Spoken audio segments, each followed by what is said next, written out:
नमस्कार दोस्तों, आज मैं आपको सुनाऊंगा बहू पर अत्याचार, एक बहुत बुरी सास। एक अच्छी बहू की बहुत ही दर्द भरी कहानी। सुमन की शादी होने से पहले ही उनके ससुराल वालों से उसकी ये बात हो चुकी थी कि शादी के बाद भी वो सुमन की आगे की पढ़ाई जरूर पूरी करवाएंगे। लेकिन जैसे ही सुमन की शादी उनके बेटे अमित से हुई, उसके बाद तो सुमन के ससुराल वालों के तो तेवर ही बदल गए थे। उन्होंने सुमन को आगे की पढ़ाई करने के लिए साफ मना करते हुए ये कहा कि हमारी बिरादरी में बहुओं को बाहर निकलने की इजाजत नहीं है।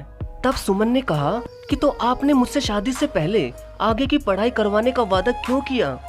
तभी सुमन की सास ने कहा कि वादे सिर्फ तोड़ने के लिए ही होते हैं।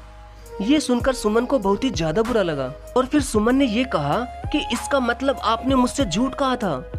ये सुनते ही सुमन की सास ने उसके एक थप्पड़ मार दिया और कहा कि तुम्हारी हिम्मत कैसे हुई मुझे झूठा कहने की? तुम्हारे बाप ने भी तो हमारे बेटे को कार देने का वादा किया था, मगर अभी तक कार कहीं दिखी भी नहीं।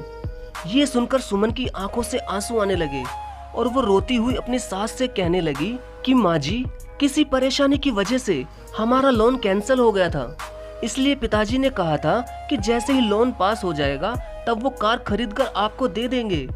और ये बात आपको हमने शादी से पहले ही कह दिया था।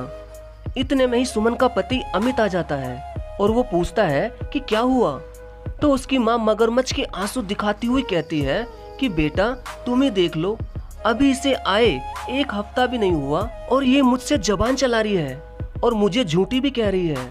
तभी एक तरफा बात सुनकर अमित सुमन पर चिल्लाता हुआ बोला कि आज के बाद अगर तुमने मेरी माँ को कुछ भी बोला तो मुझसे बुरा कोई ना होगा।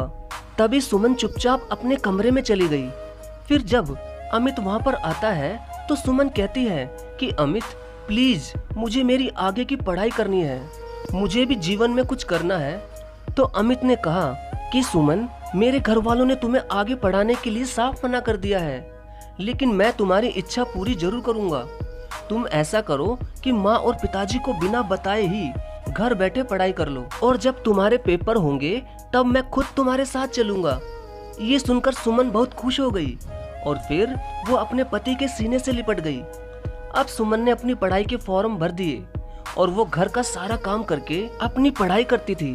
तभी एक दिन सुमन ने अपनी कुछ किताबें ऑनलाइन मंगवा ली। तो जिस समय उसकी किताबें कोरियर वाला घर पर लेकर आया तो उस समय सुमन घर पर नहीं थी और फिर वो किताबें उसकी सास को लेनी पड़ी। तो जैसे ही उसकी सास ने उस पैकेट को खोलकर देखा तो उसमें किताबें थी। ये देखकर उसकी सास बहुत ही गुस्से में थी क्योंकि उस पैकेट पर सुमन का नाम लिखा हुआ था। अब सुमन जैसे ही घर पर आई वैसे ही उसकी सास ने चिमटा गरम करके उसकी कमर पर लगा दिया और चिमटा लगाने के बाद भी उसकी सास उसे मारे ही जा रही थी। लेकिन सुमन ने अपनी सास से कुछ भी नहीं कहा और वो चुपचाप ही खूब रोती हुई किचन में काम करने चली गई। अब जैसे ही अमित और उसके पिताजी घर आए तब उसकी माँ फिर से ड्रामा करने लगी और कहने लगी कि बहू ने मुझसे बहुत लड़ाई की है और कहा कि मैं आगे की पढ़ाई पूरी करूंगी वरना वो अमित को तलाक दे देगी। ये सुनकर सुमन के ससुर ने भी उसे बुलाकर उसके एक जोरदार थप्पड़ मार दिया और कहा कि कोई पढ़ाई नहीं होगी तुम्हारी, इस घर में रहना है तो रहो वरना निकलो यहाँ से। अब सुमन जुल्म सहती रही और उसने पढ़ाई भी छोड़ दी। अमित को भी बहुत बुरा लग रहा था, लेकिन वो अपने माँ पिताजी के आगे नहीं बोल पा रहा था। अब समय बीतता गया और सुमन को उसके सास एक मिनट भी शांति से बैठने नहीं देती थी। हर समय वो उसे कुछ न कुछ काम बताती रहती थी, लेकिन सुमन इतनी अच्छी थी कि उसने अपनी सास से काम न करने के कभी भी कोई बहाने नहीं बनाए। वो हमेशा ही अपनी सास के बताए हुए काम बस करती ही रहती थी और वो सुमन को इतना दुखी करती थी कि शायद ही किसी की सास अपनी बहू को इतना दुखी करती हो। तभी एक दिन रात के समय सुमन की सास को दिल में अटैक पड़ गया और वो अपने कमरे में ही नीचे गिर गई। तो जैसे उसके पति ने देखा तो वो बहुत ही ज्यादा डर गया और फिर जल्दी से उसने अपने बेटे अमित और बहू को बुलाया। फिर अमित ने फटाफट ही डॉक्टर को फोन किया, लेकिन अमित की माँ की तबीयत इतनी खराब हो गई कि ऐसा लग रहा था कि अब वो बच नहीं पाएगी। ये देखकर उसका पति और बेटा अमित बहुत रोने लगे। लेकिन तभी सुमन ने अपनी सास को जल्दी जल्दी खांसने को कहा और फिर सुमन ने उनके हाथ पैर मसले, लेकिन फिर उसकी सास बेहोशी हो गई। अब सब डर गए थे, लेकिन तभी सुमन ने अपनी सास को जमीन पर सीधा लिटाकर उनके सीने पर अपने दोनों हाथों से पूरी ताकत लगाकर जोर जोर से पंप करने लगी। इतने में ही डॉक्टर भी आ गया। तभी डॉक्टर भी सुमन को ये सब करते देख बहुत ही चौंक गया, क्योंकि अटैक के दौरान ये सब करना बहुत ही कम लोगों को पता होता है।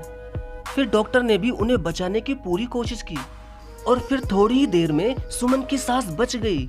अब सबको चैन की राहत मिल गई और थोड़ी ही देर में सुमन की सास को होश आ गया।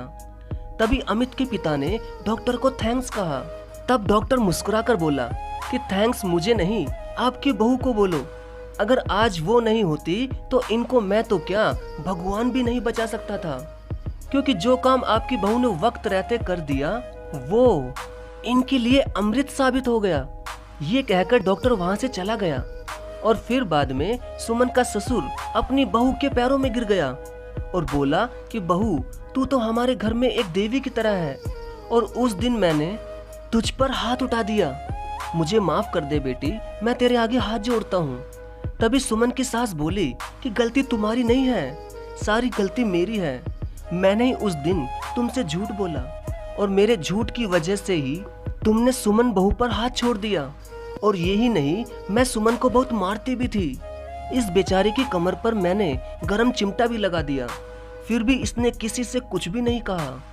ये तो बस अत्याचार सहती रही, इसलिए सारी गलती मेरी है।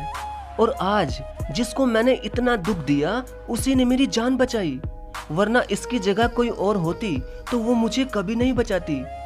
ये कहकर सुमन की सास खूब रोती हुई अपनी ही बहू से हाथ जोड़कर माफी मांगने लगी और उससे ये भी कहने लगी कि बहू, अब मैं तेरी पढ़ाई पूरी जरूर करवाऊंगी, बस एक बार तू मुझे माफ कर दे।